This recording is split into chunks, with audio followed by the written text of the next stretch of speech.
So 1 Peter chapter 1, really focusing on verses 6 through 9. And the Apostle Peter is writing to people who are rejoicing even though they're suffering. Look at verse 6. In this you rejoice, though now for a little while, if necessary, you have been grieved by various trials. So they're rejoicing though suffering. And I think what this teaches us is that we can rejoice at all times, even when we're suffering. Now, Peter is talking about one particular kind of suffering. He's talking about persecution.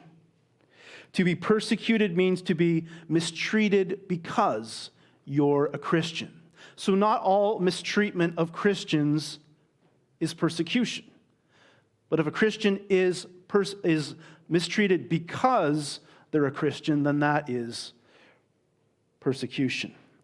Now, I'm sure this morning the elephant in the room is the current COVID restrictions that churches are facing in our province and around the country. We know that not only Christians are adversely affected by this. For example, businesses have gone bankrupt. And so I don't see this as persecution. You know, we might disagree, some of us, about what's going on and the measures and the restrictions. That's a whole other topic. But this is not something that is directed at Christians alone. And so I don't see that as persecution. Paul writes in 1 Peter 4:16, if anyone suffers as a Christian, let him not be ashamed, but let him glorify in that name. One thing you might not realize is that the word Christian was a word that people outside the church came up with. It was actually pejorative, or in other words, it was a word that people used to insult or belittle followers of Jesus. The only other times it's found in the New Testament is non-believers using the word Christian. And here he talks about suffering as a Christian. So he's talking about persecution. When someone insults us or belittles us, the temptation is to be ashamed. But he says, if anyone suffers as a Christian, let him not be ashamed, but let him glorify in that name, the name Christian, follower of Jesus Christ. So, though the suffering in this passage is specifically persecution, being mistreated because you're a Christian, I think we can apply what Peter says here to other kinds of suffering. I'm not saying there isn't persecution in Canada. I'm not saying that a person is never mistreated here because they are a follower of Jesus. But I want to speak to a wider audience this morning because not everyone is in that situation. And so I'm going to apply this to all kinds of suffering this morning. Is it really possible to rejoice when we're suffering? In this passage, I see 4 reasons why we can rejoice when we're suffering. But let me be very clear about one thing. I'm not saying that we should be happy about bad things happening. When a church, for example, we've heard about this today, when a church gets burned down, we shouldn't say, well, I'm very happy about that. Let's rejoice in that church being burned down. And that's not what I'm saying. We should be sad. That should grieve our hearts that people sacrificed, gave money, labored to build that building, and then it was burned down. I'm not saying that we should be happy about bad things happening. Notice the first 2 words of verse 6, in this. So what are we rejoicing in? Well, in the previous verses 3 through 5, he talks about our hope. He talks about an inheritance. We'll see more about this in a moment. Basically, it's talking about the promises that God has given to us that will be fulfilled in the future. He's saying, rejoice in this. And I think here we see the pastoral heart of Peter, because he's talking about being happy, rejoicing, but then he realizes that not everyone that he's writing to are happy. They're suffering. And that's something that when I preach a passage like this, I'm mindful of. And I don't want to make it seem like I'm saying, well, just rejoice and, things aren't that bad. That's not what I'm saying.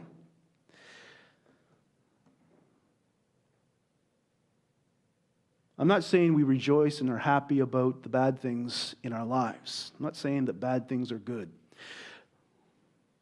But what I'm saying is that we always have something to rejoice about, even as we're grieving or as we're suffering. So that's what Peter is talking about here. So first of all, first reason, suffering happens only if it is necessary. Now, in talking about suffering, there are many unanswered questions, many difficult questions, and I have to admit that I don't have all of the answers to those questions. But notice the words in verse 6, if necessary.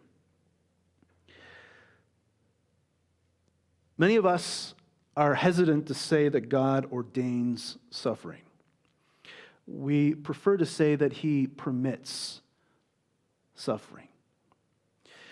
But as R.C. Sproul writes, whatever God permits, He must choose to permit. And what He chooses to permit, He thereby ordains. So you really can't get around it, even though it opens up many questions to us. And some people would say, some Christians would say, well, God has nothing to do with our suffering. But I don't think that's what Scripture shows us. In chapter 4, verse 19 of Peter writes, let those who suffer according to God's will entrust their souls to a faithful Creator while doing good. So if we say that God has nothing to do with our suffering, then we're robbing God of His sovereignty. And what we're also saying is that God cannot do anything really about my suffering if it is outside His control. We usually don't have the reasons for our suffering, especially in the present. In Scripture, there are two classic, and you've probably heard this before, two classic examples of necessary suffering. First, there's the case of Joseph in the book of Genesis. Years after Joseph's brothers had sold him to slave traders, he said to them, this is Genesis 50, verse 20, as for you, you meant evil against me, but God meant it for good, to bring about that many people should be kept alive as they are today. And so he was involved in the administration of the food during the time of famine. I won't go into the whole story, but basically what he's saying is what you did was wrong. It was evil. Not excusing it. Shouldn't be happy about that. But at the same time, God used what was done to do something good. Of course, the greatest example of this is the crucifixion of Jesus. Peter himself, in Acts chapter 2, verse 23, said, this Jesus delivered up according to the definite plan and foreknowledge of God. So the suffering of Jesus was necessary suffering. He says, you crucified and killed by the hands of lawless men. So what you did, Peter says, was not good. It was evil, the most evil thing ever done. But God used that to do the greatest thing ever done. And so a couple of examples where it's very easy to see the necessity of suffering. Not that suffering is good, but that God used that suffering to do something good through it. So Scripture doesn't tell us that bad things are good. But what it does say is that when God ordains or permits, whatever word we want to use, when He permits or ordains His children to experience suffering, there is a reason for it. We don't have Many times the reason, we don't know it. But we can gain comfort in that God can do something in our suffering. Second, suffering is for a little while. Might not seem like that, of course, and I would never make light of someone's suffering by saying, well, it's just something you're experiencing a little while here on earth. But what Peter really is saying, he's not making light of the suffering. He's saying that it won't last forever. He's saying something similar to 2 Corinthians 5:17. This light, momentary affliction is preparing for us an eternal weight of glory beyond all comparison. One of the people in the video before quoted part of that verse, that to him, the suffering was nothing compared to what was awaiting him in glory.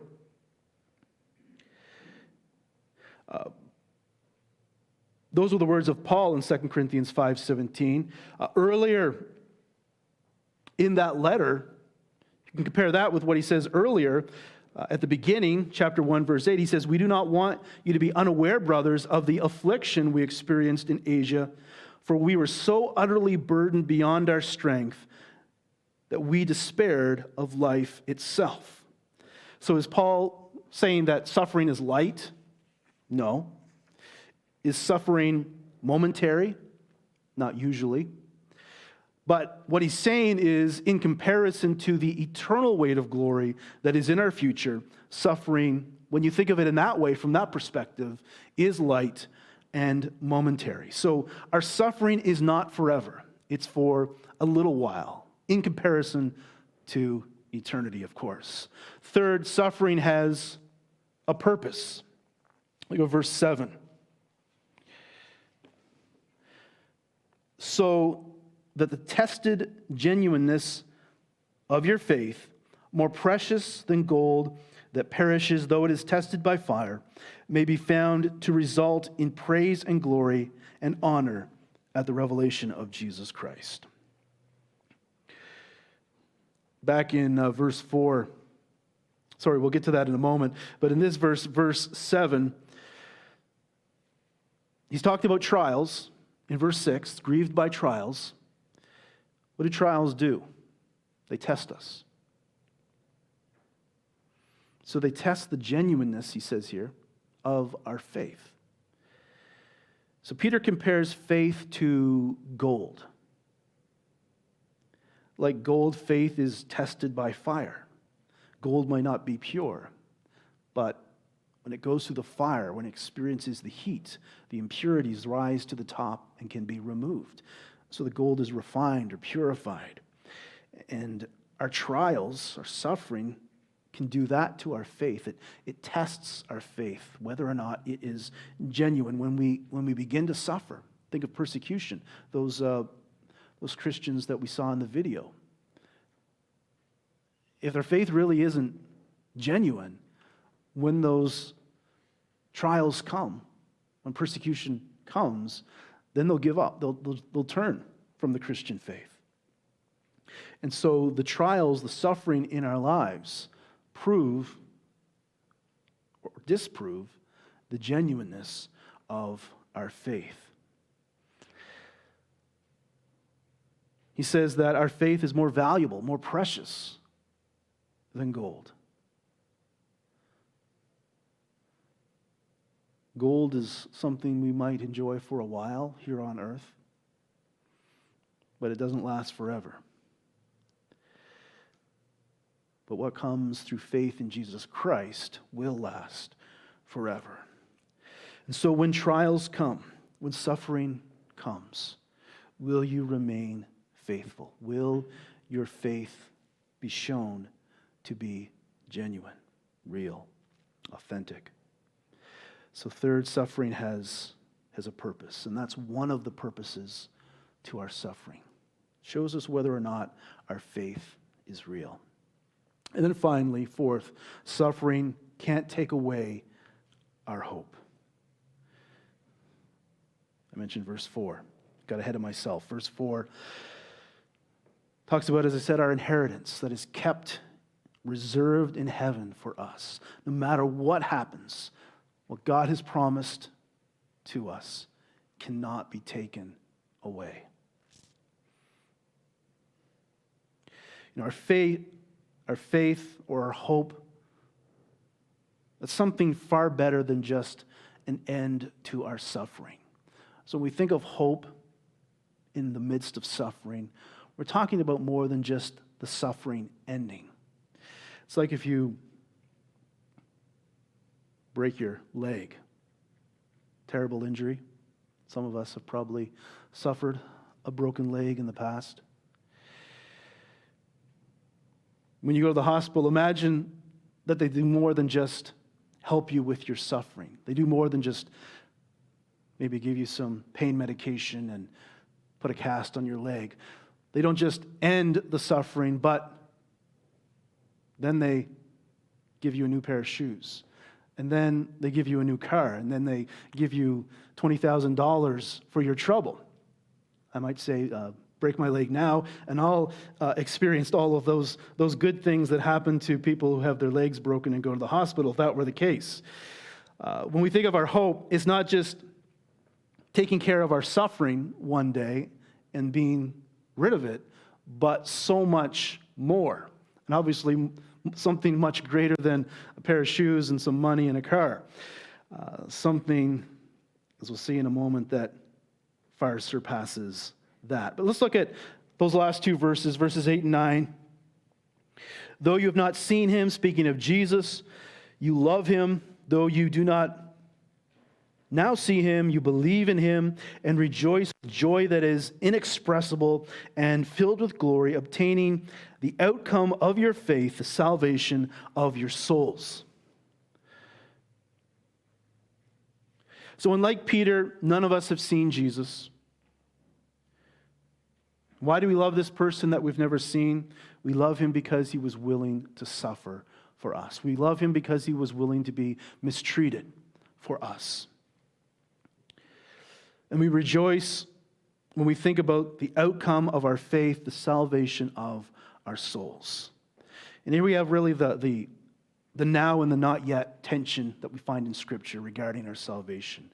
We're saved now through faith in Jesus, but we've not yet fully experienced what salvation is.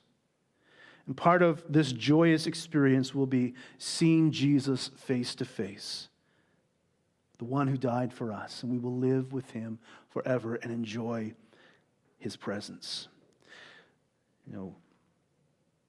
When we've been apart from someone that we love, think about how we, maybe a best friend, a spouse, a child, a parent, how we long to see that person. And when we finally do, the enjoyment of being in that person's presence. Well, we've never seen Jesus before, but we love him, we believe in him, and this will be the greatest, I think, experience of heaven. And this is why faith is more valuable than gold. Jesus asked, Matthew 16:26, what will it profit a man if he gains the whole world and forfeits his soul? What shall a man give in return for his soul? How much gold is your soul worth? Peter says it's worth much more than any amount of gold. Faith is much more precious.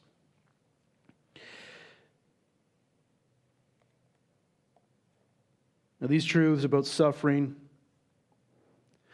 I believe, are what keep the persecuted church from giving up in the midst of great trials.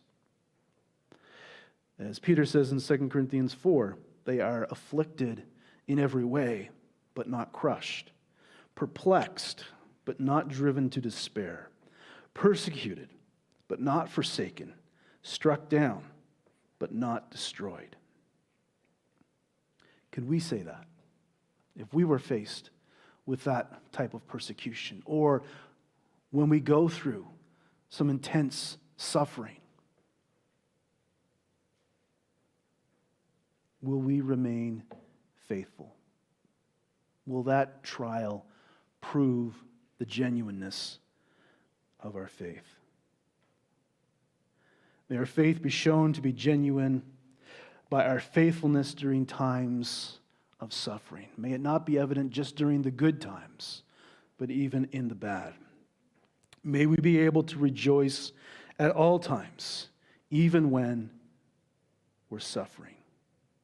The suffering, though I don't make light of it, it is for a little while in comparison to eternity. It will not last forever. God can do good things even through the suffering. In that way, it can be necessary. There is a purpose to prove the genuineness of our faith. And no matter what we face, nothing can take away our hope. Let's continue to pray for those who are facing the trial of persecution. And whatever we're facing, whatever form of suffering we're facing, may we think of our hope.